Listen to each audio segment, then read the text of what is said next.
O-line seemed pretty banged up by the end of the game. To what extent, if any, when you were struggling on offense, were protection issues?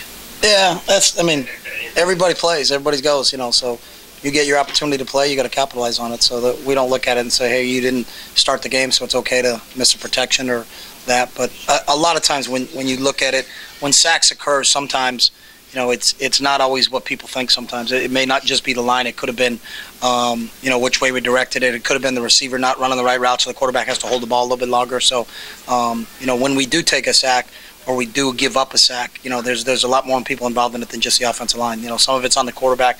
Could have been a hot throw, and that was the guy that was coming clean, and that's his guy. But I got to look at the tape, and we'll look at the tape as a staff. But we certainly have to correct that. Chip, you had a play on in the second quarter. It was third and 12, and you handed the ball off to Anthony, who got a 13-yard gain. What does that mean to have a kid on the team who can, obvious passing down, but you can still make a running call there? What does that mean? Yeah, that's really got nothing to do with Anthony. That was just kind of our game plan going in. We knew that spacing that their defense gave us on long yardage situations, it was probably better for us to run the ball than to throw the ball. He just happened to be the back end at that time. But with both him and Kenyon, we feel like in every situation when we hand it to him, that good things are going to happen. Coach, you guys have been such a great second-half team for so long. Is it at all disconcerting for you that today the ones and twos struggle so much in the second half on offense, especially? No, because we never talk about being a great second-half team. We want to be a great first-quarter team, second-quarter team, third-quarter team, fourth-quarter team, overtime team. I think when you kind of turn it on and turn it off, that's what we need to work on as a group, and that's what I think this group needs to learn as we keep moving. It's not, hey, we got a lead, so now we can kind of kick our feet up. It's you got to bear down a little bit more. But when you have youth like we do in some spots, that's what this deal's all about. But it's a lot easier to make corrections when you win than it is to make corrections when you lose. So. How much of the second half struggles though were Fresno's defense? Because they look like they played very physically. They were flying to the ball.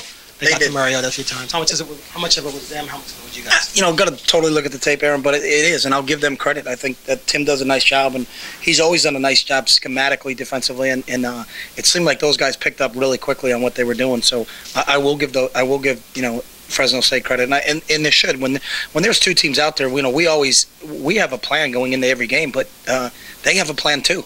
And that's the fun part of coaching, and to see what they're going to do and how they deploy their guys and how we deploy our guys, and then kind of what works. But I saw some guys out there just watching the game when you're seeing it from my side. Like it's pretty good players, physical on the defensive side of the ball.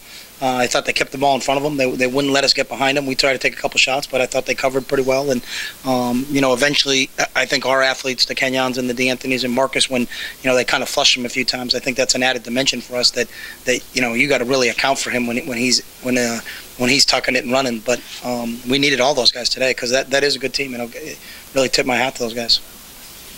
Coach, Marcus had his first real dilemma today, his first real kind of adversity. Can you talk about how well he responded to that? Because it looked like he came back pretty calm after that first fumble and was able to respond pretty well to that. Yeah, and it was his first. Obviously, he went 7 for 7 in terms of drives for touchdowns in the first game, and then, didn't have the same success this week. And the one thing about Marcus is I don't think his demeanor changes. I think he's a real focused young man, and that's one of the great things about him is that he's just not going to blow up or lose confidence. And I think you saw that. He got hit a couple times pretty good, but then bounced back up and was always on to the next play. And I think that will bode well for us as we move in the future because we know we're not going to be successful all the time, and you got to be able to handle it. But I thought he did a decent job overall of it. Chip, you guys lost Josh Huffs early in the game. Mm-hmm. I mean, and is there any concern about your receiving core when you look at, especially without him, you guys may not have that deep, big play threat at receiver right now? When someone goes down, we next guy's in. That's football.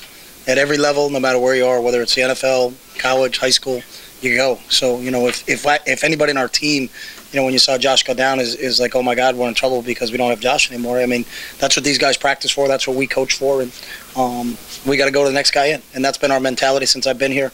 That's why we don't talk about it. Next guy go and let's go. We still didn't change our game plan. So, Coach, you talked about Marcus a little bit. How was his decision-making process today? It looked like obviously there were some protection issues, but overall, how is his decision-making?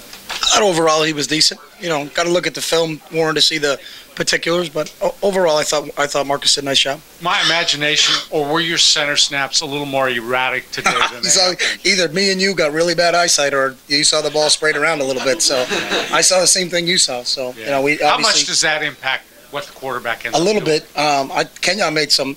We did not have any direct snaps into the tailback today, but that happened. So we certainly need to talk to him. Sometimes he seems like he gets in a rhythm sometimes, and that happens, and we just need to, we got to coach that a little bit better. But they were off a little bit today, and that can disrupt your timing. So fortunately, it did not hurt us, catastrophically where the ball's on the ground and something's happening, but it does disrupt the timing of the play. So.